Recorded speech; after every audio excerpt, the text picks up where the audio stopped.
Hello everyone, I got 5 dirty jokes for you today. A college professor found himself in a confessional booth, feeling the need to share his recent experience with the priest. "Father, my wife has been out of town for a few days," he began hesitantly. "After class today, an incredibly beautiful and young co-ed approached me and invited me back to her dorm room. I know it's wrong, and I've never faced such temptation before, but she was just so alluring. To my own disbelief, I agreed to go with her," he continued. "We ended up becoming intimate, physically involved. Then, unexpectedly, her roommate walked in on us.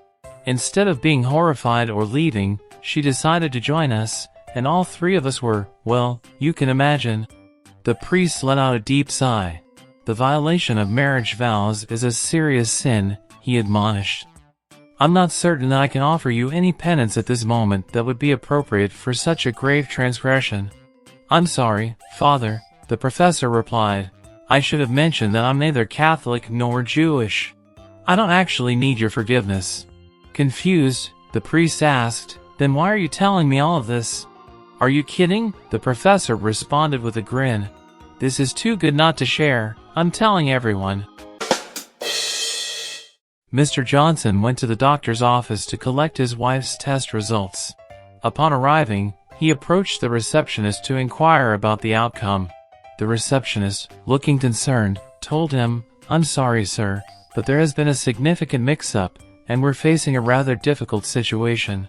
When we sent your wife's samples to the lab, they were mixed with samples from another Mrs. Johnson, and now we cannot determine which results belong to your wife. To be honest, the possibilities are either bad or downright awful."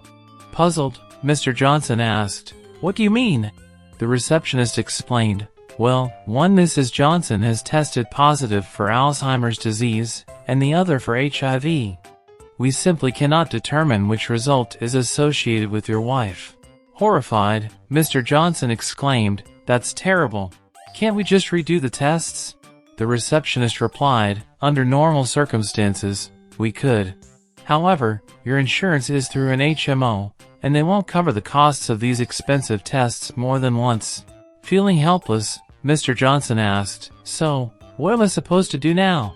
The receptionist, after conferring with the doctor, responded, "The doctor recommends that you drive your wife to the center of town and leave her there. If she manages to find her way back home, don't sleep with her." A man visits a female dentist to have a troublesome tooth extracted. As he sits down in the dentist's chair, she pulls out a large syringe to administer an anesthesia shot.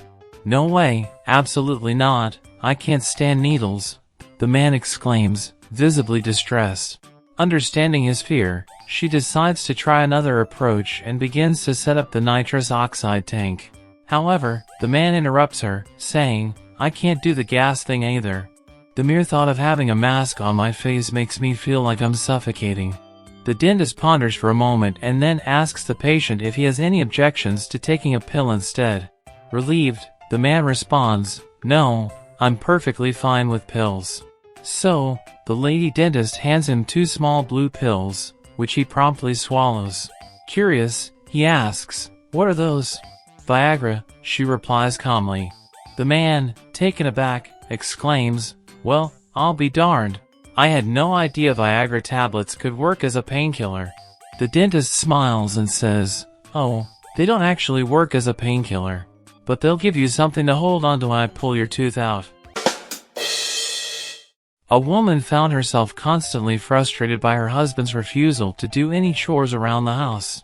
He would come home from work, plop down in front of the TV, enjoy his dinner, and continue sitting there, never taking care of the little household repairs that most husbands handle.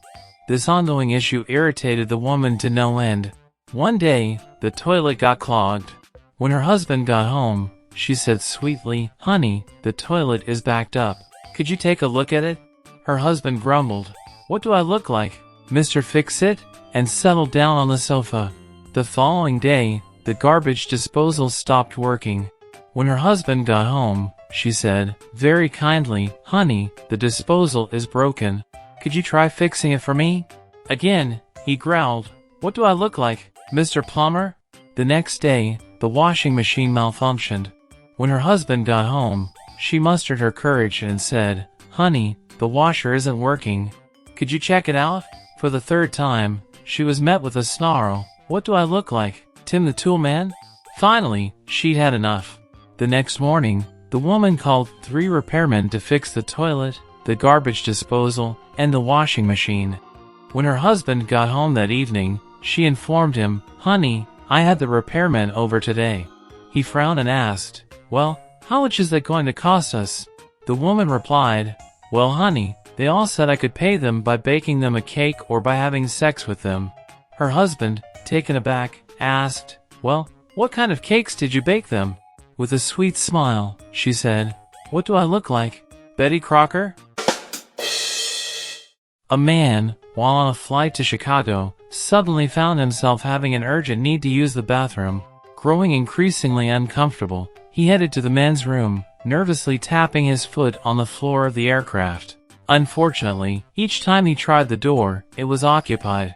A stewardess, noticing his predicament, kindly told him, "I'll let you use the ladies' room, but on one condition, don't touch the buttons on the wall." Grateful for the opportunity, the man agreed and headed into the ladies' room. As he sat on the toilet, his attention was drawn to the mysterious buttons on the wall. The buttons were marked WW, WA, PP, and ATR. Despite the stewardess's warning, the man's curiosity got the better of him, and he decided to try the buttons anyway. He carefully pressed the first button marked WW. To his delight, warm water sprayed all over his entire bottom. He thought, "Wow, this is strangely pleasant. Women really have it made." Encouraged by the experience, he decided to press the next button. When he pressed the button marked WA, a gentle breeze of warm air quickly dried his hindquarters. "This is amazing," he thought. "Men's rooms have nothing like this." Eager to explore further, he pressed the button marked PP, which yielded a large powder puff that delicately applied a soft talc to his rear. At this point, he couldn't resist trying the final button marked ATR. However, as soon as he pressed it, everything went black. When he woke up in the hospital, he panicked and buzzed for the nurse. When she appeared, he cried out, "What happened to me? The last thing I remember, I was in the ladies' room on a plane."